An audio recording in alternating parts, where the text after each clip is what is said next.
قربانی کا جانور بالکل صحیح سالم ہونا چاہیے، یا کم از کم ایسا جانور ہونا چاہیے جس میں عیب مانع نہ ہو۔ عیب مانع کس کو کہتے ہیں؟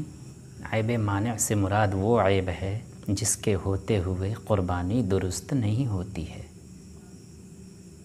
عیب مانع کی تفصیل کچھ اس طرح سے ہے: قربانی کے جانور کے پیدائشی طور پر کان نہ ہو، یا کان تو ہو لیکن تہائی یا تہائی سے زیادہ کٹا ہوا ہو۔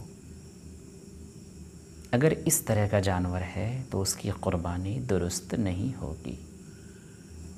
قربانی کا جانور اندھا ہو یا کانا ہو، یعنی اس کی آنکھ کی تہائی یا تہائی سے زیادہ روشنی چلی گئی ہو، ختم ہو گئی ہو، تو ایسے جانور کی قربانی درست نہیں ہوگی۔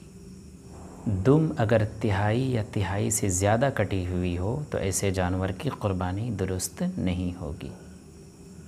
اتنا لنگڑا ہو کہ وہ 3 پاؤں سے چلتا ہو، چوتھا پاؤں رکھا ہی نہیں جاتا ہو، یا رکھا تو جاتا ہو لیکن اس سے چل نہیں پاتا ہو، تو ایسے جانور کی قربانی درست نہیں ہوگی۔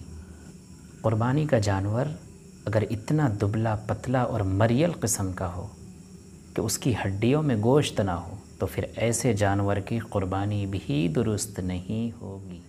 قربانی کے جانور کی پیدائشی طور پر سینگ نہ ہو، یا سینگ تو ہو لیکن وہ درمیان سے ٹوٹ گئی ہو، تو ایسے جانور کی قربانی درست ہے۔ لیکن اگر سینگ بالکل جڑ سے اکھڑ گئی ہو تو پھر ایسے جانور کی قربانی درست نہیں ہے۔ اسی طرح اگر قربانی کے جانور کا دانت ٹوٹ گیا ہے یا گھس گیا تو دیکھا یہ جائے گا کہ کیا وہ چارہ کھا سکتا ہے یا نہیں کھا سکتا۔ اگر چارہ کھاتا ہے آسانی کے ساتھ تو پھر ایسے جانور کی قربانی درست ہو جاتی ہے۔ اسی طرح زبان اگر تہائی یا تہائی سے زیادہ کٹی ہوئی ہو تو قربانی درست نہیں، تہائی سے کم کٹی ہوئی ہو تو ایسے جانور کی قربانی درست ہے۔ اسی طرح اگر قربانی کا جانور ایسا ہے کہ اس کے بارے میں یہ پتہ نہیں چل پا رہا ہے کہ یہ نر ہے یا مادہ، کوئی علامت ہی نہیں اس کے اندر، نہ تو نر کی علامت پائی جا رہی ہے نہ مادے کی علامت پائی جا رہی ہے، تو ایسے جانور کے بارے میں بھی یہ حکم ہے کہ ایسے جانور کی قربانی نہیں کرنی چاہیے۔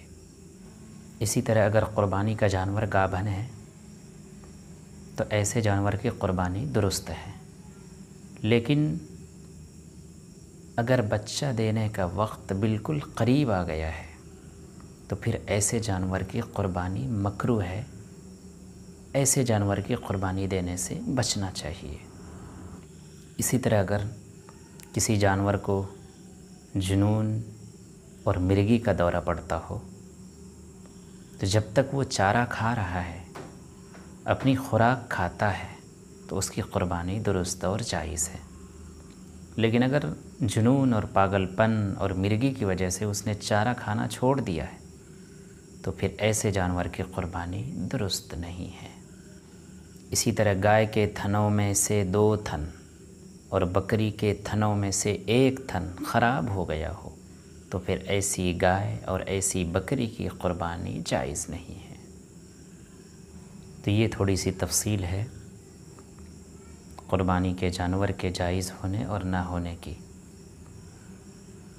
اس سلسلے میں یہ بات یاد رکھیے کہ اگر کسی جانور میں کوئی عیب ہو، اگرچہ وہ ایسا عیب ہو کہ جو قربانی کے لیے رکاوٹ نہ ہو، تب بھی مستحب یہ ہے کہ کوئی دوسرا جانور قربان کر لے، اس جانور کو قربان نہ کرے۔